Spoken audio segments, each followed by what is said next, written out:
Hi, my name's Angel, and this is my video out.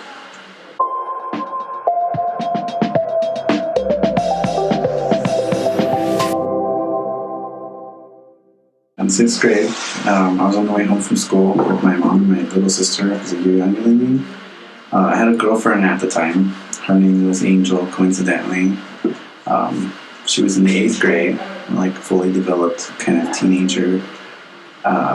And my sister was mad at me because I was fighting over the front seat with her, and she flat out just told my mom that I liked guys, and it was pretty like weird, awkward how I am right now. It's kind of like that, and then she just pulled over catty corner of where my house was at and told my sister to get out of the car and walk home, which was like a block or two, and asked me flat out if I liked guys, and it was okay, and she'd still love me, but I said no, I had a girlfriend. I don't know what you're talking about. And not too long after, I was about 13, came out completely like gay to my two aunts when my uncles were being, I guess, processed to go to jail for abusing me. So it was kind of a weird, awkward coming out little story there. I had girlfriends in between, so it's really different. Very intense as well.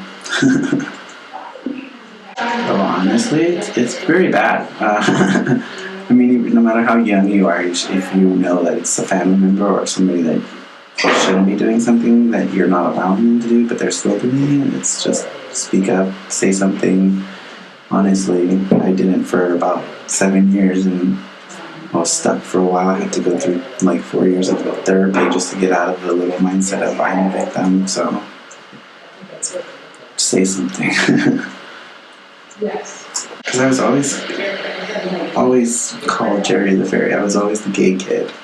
My voice never, I guess, transferred to deep voice until like I was 16 or 17. So for everything, I was Jerry the Fairy or gay boy or the guy with all his girlfriends. Like, it was just, I don't know, I've always been the same way. So, I mean, I've come out, I guess, a little more throughout the years, but just I've always been used to being called the little gay kid, so it didn't really bother me or faze me.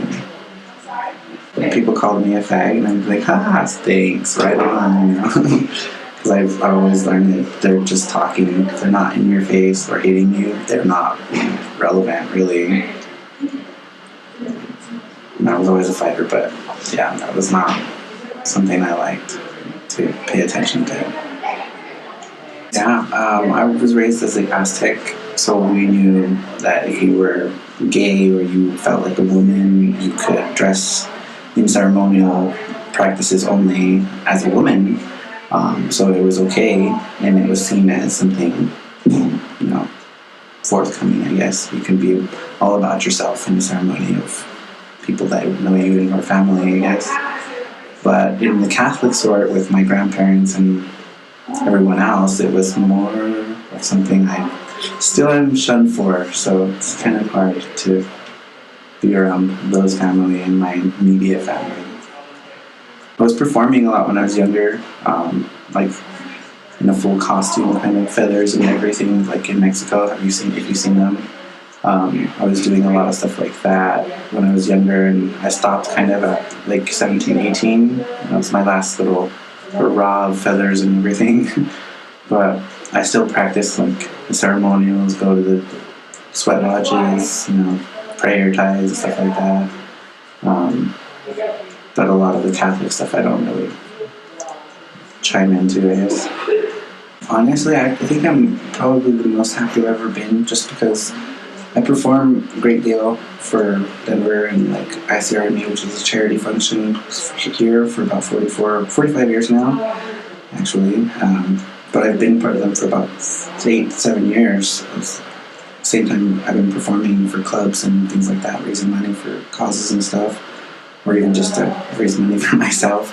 But like, I don't know, I think it's something I've always wanted to do and wanted to be.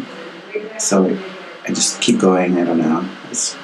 I mean, I work, go to school, perform, go to clubs, have fun, hang out a lot. I do a lot of hobby stuff, so it's kind of just keep doing what you're doing, I guess, what you want to do. I honestly feel like what's been happening for the amount of years, that's like since, I don't know, like the charity that I'm a part of, 40 years ago, they had no gay pride. They had nothing going on for the gay community besides shows in the corner, in the wall, basically. So it's kind of good seeing the progress that they made, the older people, and then me coming in as a new, younger, I guess, version of them. Also seeing that more kids, 10 and under, are coming out and being okay with themselves, and getting bullied and still coming back home and saying, I'm fine, I'm great, everything's perfect. They're just talking. So I guess what we're doing is good so far. Just more people need to, I guess, help out from the gay community, because a lot of us are pretty much at home usually, or at the bar trying to find a date. So it's kind of just the effort, I guess, from some of the people in the gay community would be helpful.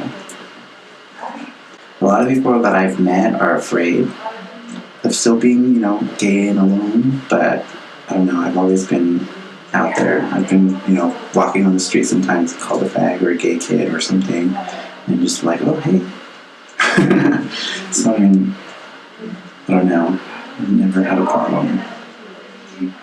Be yourself. There's not really anything in the world better than being yourself and being happy with what you're doing and who you are. And honestly, that's what I want for everyone, including my family. It's if they're there, they're there. If they're not, they're not. But that's what I want. I don't really care about bad stuff, honestly. I just want people around happy and smiling.